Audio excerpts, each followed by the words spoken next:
गणनायकाय गणदैवताय गणाध्यक्षाय धीमहि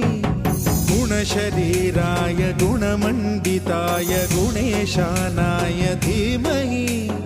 गुणातीताय गुणाधीशाय गुणप्रविष्टाय धीमहि एकदन्ताय वक्रतुण्डाय गौरीतनयाय धीमहि गजेशानाय भालचन्द्राय श्रीगणेशाय धीमहि